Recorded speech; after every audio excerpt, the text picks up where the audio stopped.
Hey, what's up? Time for another random squirrel, I guess. Just moping around the house on a Sunday afternoon. Nothing much to do. Nobody online yet for some races, so just kind of what? Anyway, just kind of chilling out, going for a cruise in my new brick. And I don't know if there's anything in the back yet. I haven't been in the back of one, and nobody can get in it. You can hang on the side of it, but anyway, that's not why I'm doing this random squirrel. I guess that's my first squirrel, is the overland camper squirrel. Um, there's an expression like figure speech that people toss around, and it's generally kind of a throwaway kind of thing. People don't think too much about it. And, it's a generally harmless expression, and I'm sure you've heard it before, and that's the expression that life goes on. And a lot of people toss it out, like, I don't know, get over it kind of way, or as a way of sort of expressing the sort of, I don't know, just going on with things is the only sort of option we really have whenever anything happens. But I found, and a friend of mine whose husband died a couple of years ago from cancer expressed this to me when one day we were just kind of sitting around hanging out. She said, it's funny. She's like, I never thought anything much of the expression life goes on until her husband died. And she's like, and it's not even so much that, you just kind of have to keep doing what you have to keep doing, and, you can't just sit down and give up. It's not exactly what she was talking about, and that's one of the things that struck her, and me as well, because I lost somebody close to me just last month. And while all that's happening to you, and the emotions, and the sadness, and anger, or whatever, or just relief, so if somebody's been fighting something for a while, and it's been hard on them, honestly, once they're finally free of the old decrepit body that's been giving them a hard time, and if you happen to believe in something afterwards, and I think that perhaps there's a scientific possibility of it for sure. Given the nature of things as we're starting to understand them, I'm not saying anything's been proven, but even science is starting to look into those kinds of things, like the continuation of consciousness outside of the physical form to keep it anchored in one place and time. But again, I'm getting sidetracked by, I don't know, quantum squirrels, I guess. I wanted to kind of go on more about this whole life goes on thing. And from my own perspective, driving home from the facility where my mom had passed, and just kind of, trying to wrap my head around the whole thing, and just seeing everyone out there in town, the city, doing their regular thing. Traffic's just doing traffic. Girls at Tim Hortons are still nice to you when they give you coffee. It's a coffee shop in Canada, if you don't know if you're not familiar with it. Very popular one, I should add, especially in the East Coast. Anyway, and in a way, it's because it's such a large impact on your own world when someone close to you dies. When you're out in the rest of the world with the rest of the people, the majority of whom, at least, in North America, in my country, that vast population, the vast majority of the population generally has not much to complain about, first world problems, right? So most of them are just going about their day, doing their regular thing, whatever the hell they want. And they're happy, and they've got, no cares really, and they're just going on about frivolous stuff or complaining about simple things that people in the first world tend to complain about, And I found myself thinking, like, it was almost, I don't know, strange to think that the reaction kind of knee-jerk reaction emotionally was, how can they just go on like nothing's happened? And nothing has happened in their world. They had no idea. But it was such a large event in my world that I found myself sort of being struck by the just blunt, sort of inanimate, uncaring truth of the fact that the universe just kept grinding on because nothing had changed. And it would be the same way when I die. And it's been the same way when I've died before, because I happen to be the kind of person who believes in the continuation in a soul and a cycle of, life and death, whatever comes in between, and the cycle of life is sort of a repeating cycle that eventually, a person's consciousness can evolve beyond, I guess, or out of, or further into. I guess that's a matter of perspective and a whole other squirrel, which I might get into someday when I'm ready for it or in the mood, but not today. But again, like I said, the universe just kept grinding on. Life went on. And after a few days and after a little while, when I started to get sort of, I guess, accustomed to the idea of my world no longer including this person, I realized that I still had to go to work, still had to pay bills, that for me as well, life just went on. Obviously it's different. I still find myself sometimes, like when something good happens at work, like, oh, I should tell mom, and I'm like, oh yeah, can't. I suspect maybe she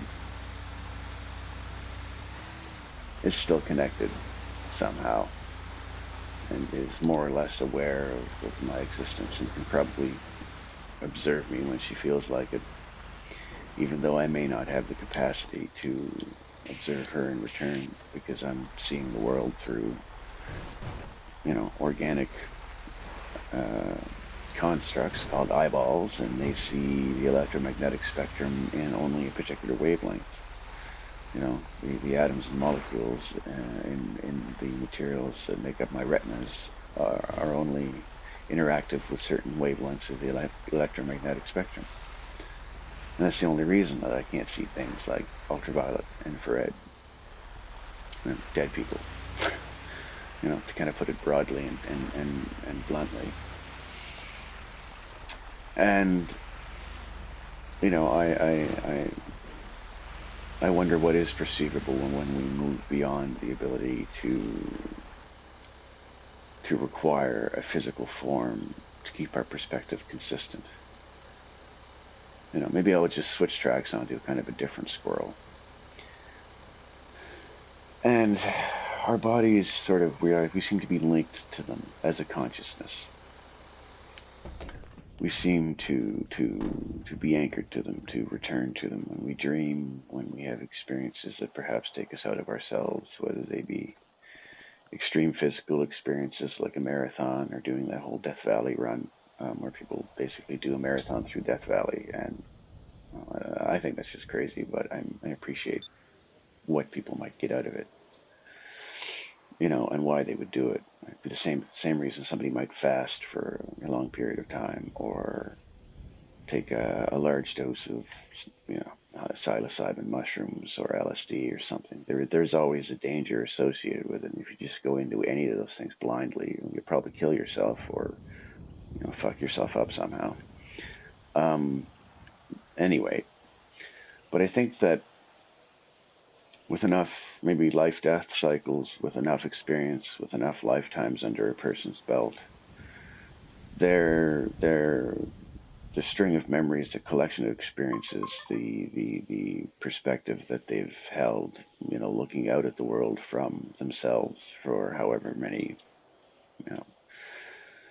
for however long they've been doing it. They become more themselves the longer they do it, and gain more experience and understand sort of reality and how it works better and better as they move along. And I think maybe eventually they can exist independently of this organic form that we use to interact with the world. Um, and then it exploded. Um, I realize probably nobody understands what that means. There's a story behind that. I guess, had to stop and kind of go on about that so people understand the perspective from which I say things when it comes to life and death and all that sort of good and bad shit.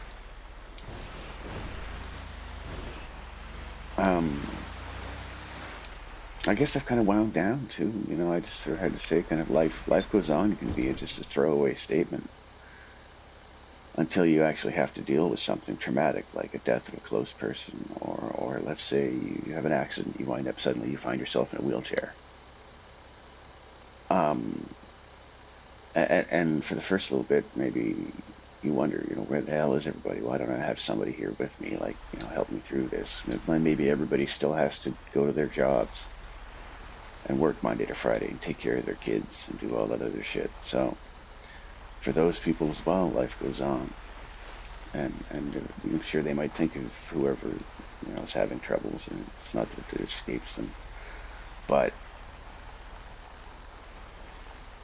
life goes on. The universe grinds on one way or the other.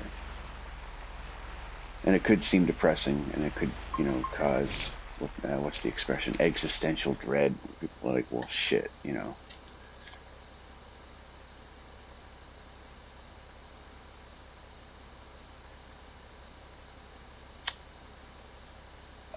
If the universe just grinds on like that, and I'm such a tiny, tiny, tiny little speck on a great big planet, in a great big solar system, in a great big galaxy, in who knows how fucking big universe. I mean, we're one planet.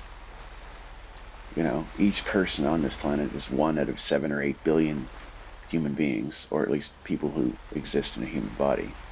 That's another squirrel. And there's a pun there, so if you know what I'm talking about. Well, anyway, before I get too crazy, where was I? So yeah, you're 1 in 7 or 8 billion conscious beings walking around in the human body. And our planet is one out of, 15 billion other planets orbiting around the other, billion stars orbiting around the center of our galaxy. And there's billions and billions and billions of other galaxies in our universe. So, I mean, I'm sorry if I make you feel small and insignificant, but the hard, brutal truth of it is we are all incredibly small and insignificant. And yet we're not. We all have the ability to have experiences that are unique to us in this reality, on this planet, in these sets of conditions. And if we're all able at some point to detach from this physical form and evolve beyond it, and to connect directly with whatever driving force makes the universe go around, and if we can all connect directly to each other and communicate from mind to mind, because we're no longer limited to perceiving things as vibrations in the air, sound, or as different wavelengths of electromagnetic emission, visible light, or touch, which is energetic interaction between subatomic particles that make up us and whatever other matter we decide to touch, which of course we never actually touch, because the atoms that make up our bodies and stuff that we touch always build up an equal and opposing kind of force when they get close enough, and nothing ever actually physically touches. We're just perceiving on another wavelength that is within the bandwidth of what we call material reality.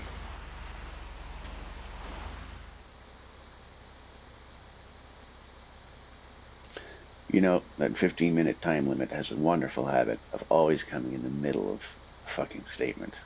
Damn it. Anyway, and now that I've gotten this far, and I'm probably going somewhere where I can't get this thing out of, maybe, I don't know. I might have to wrap things up. I'm tempted to want to blab on, because, you know, in a way it kind of feels like I'm having a conversation with someone. Although it's just a conversation that happens in 2 different timelines. Because I'm having the conversation right now. I'm driving this vehicle right now. You know, and I'm thinking about this stuff right now because it was on my mind, you know. But whoever's watching this is going to be watching this later, when I'm not actually driving this truck, and when I'm actually thinking about something completely different. And yep, see, that's where I wanted to park, you see, because then it takes the weight off the suspension, and yeah, that's the story I'm sticking with. So I'm just going to stare off into the sun like my usual. I'm going to think about stuff, and I'm going to say have a good one. Be excellent to one another.